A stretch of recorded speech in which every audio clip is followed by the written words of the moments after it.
If you're hunting for your next great read, do check out the link in the description. You can grab the book we're diving into today. That's right. Today, we're getting into Susan Willis's Death at the Caravan Park. This is book 2 in the Clive Thompson Investigates series. Yeah, number 2. And we've looked at, some reviews, summaries. Our goal really is to explore what makes this cozy crime novel work. See if it's something you'd find captivating. Okay, let's get into it. The setting first. It takes place in the Whitley Bay Caravan Park. Sounds quite atmospheric already. It really does. And Clive Thompson, he's our main character, an author. Mm. He's there hoping for, a peaceful retreat to finish his own novel. Right, trying to get away from it all.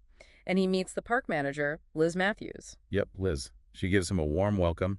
We find out she's a single mom, and she's also looking after her 90-year-old mother, Audrey. 90, wow. Yeah, and Audrey has Alzheimer's disease. So right away, you've got this layer of real-life complexity, personal challenges mixed into the setting. Definitely adds weight. On Clive, he's taking in the scenery.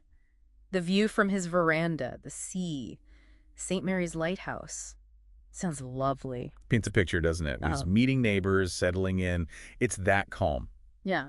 The quiet before things inevitably go wrong in these stories. Exactly. That build-up. Yeah. You mentioned the reviews often praise the sense of place. They do. It seems Whitley Bay is really vividly described.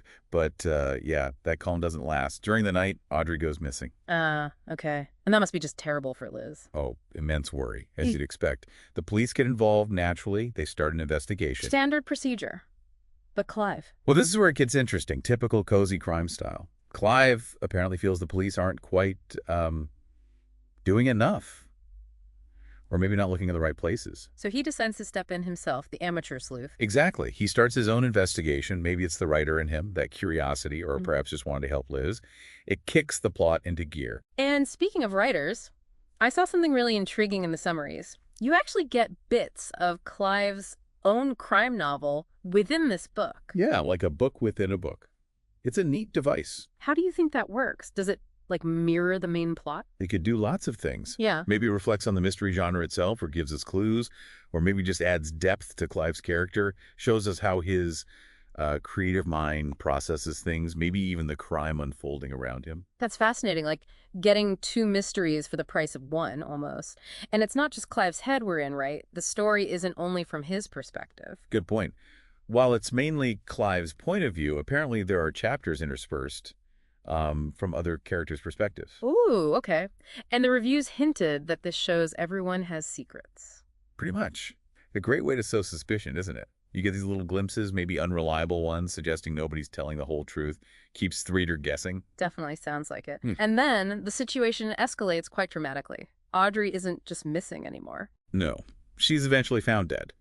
So it shifts from a missing person case to, murder. Right. That raises the stakes massively. Clive's investigation becomes much more serious. And suddenly, all those neighbors with secrets, they become potential suspects. The reviews really play up this aspect. Lots of possibilities, lots of hidden motives. It sounds like it keeps you on your toes. Now, despite the, murder aspect, reviewers seem to find it quite a quick read. Yeah, that came up a lot. Fast-paced, easy to get into, engaging. Yeah. But not overly complex or heavy going. Yeah. A good balance for a cozy mystery. Which is nice sometimes. You just want a story that pulls you along. And important note, even though it's book 2, people said you can read it as a standalone. Correct. You don't need to have read the first Clive Thompson book, Clive's Christmas Crusades, apparently. You can just jump straight into this one. That's good for new readers. Makes it very accessible. Absolutely. If the premise grabs you, you can just go for it. Maybe we should pause here for a sec. If you're enjoying this deep dive into Death at the Caravan Park, why not hit subscribe on the Book Nook podcast? And leaving a review really helps others find us, too. Good idea. Now, should we talk about the author? Susan Willis. Yes, let's do that. She seems quite established. 8 novels, 6 novellas, short stories in women's weekly magazines, too. And an interesting background, she used to work in food technology. Retired from that to focus on writing. That's quite a switch. Isn't it? And she writes psychological suspense in these cozy crimes, often set in the Northeast, County Durham specifically. Strong, lovable Northeast characters are mentioned. That local flavor probably adds a lot of authenticity, like you were saying about the setting. Definitely. And she doesn't shy away from weaving in some contemporary issues, things like mental health, the dangers of social media, online security. That's interesting for a cozy crime. How does that fit in, do you think? Does it make it less cozy? Not necessarily less cozy, but perhaps more grounded.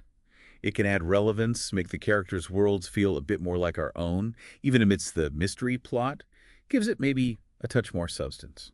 Yeah, I can see that.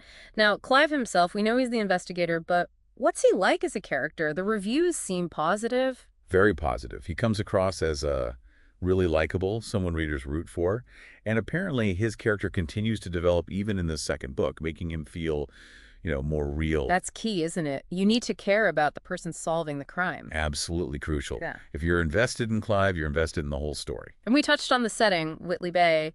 One review specifically praised how vivid it was, how easy it is to picture. Right.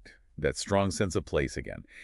In cozy mysteries, the setting is often almost like another character. It shapes the atmosphere, holds the secrets. Provides the backdrop for everything. Makes sense. And the plot itself, the way the story unfolds, described as hooking. Yeah, hooking, keeps you on your toes. Clues keep arriving, apparently. Builds suspense, makes you want to read just one more chapter. The classic one more chapter book. We all know that feeling. Definitely. Sounds like Willis knows how to pace a mystery well. Keep dropping those breadcrumbs. We actually have a little snippet here from chapter 13. It seems to give some insight into Clive's past. He's at the swimming pool. Ah, okay. What does it reveal? Well, it talks about his past in Doncaster.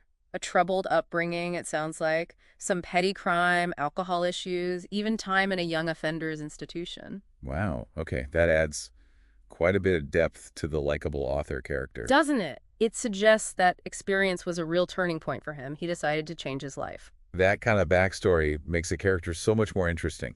It shows he wasn't always this quiet writer. He's got history, maybe some darkness he overcame. Explains perhaps why he wants peace now. Exactly. And it mentions his relationship with someone named Barbie, who forgave his past. So themes of, like, redemption, second chances, maybe? It seems likely.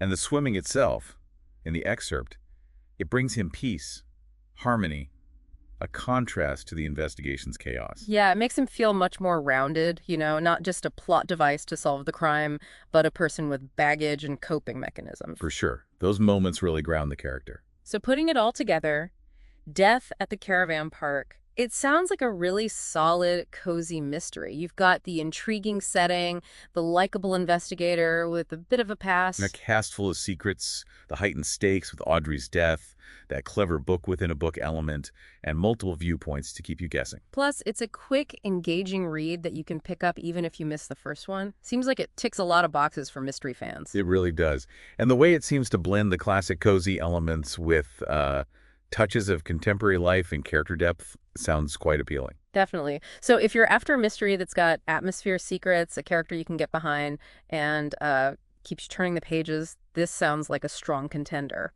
Couldn't agree more. Susan Willis seems to have delivered another compelling case for Clive Thompson. Well, thank you for listening to this deep dive on the Book Nook podcast. Remember to check the link in the description if you want to grab your own copy of Death at the Caravan Park by Susan Willis. Yeah, please do subscribe and maybe leave us a review if you enjoyed it. It helps us keep doing these deep dives. Thanks again for tuning in.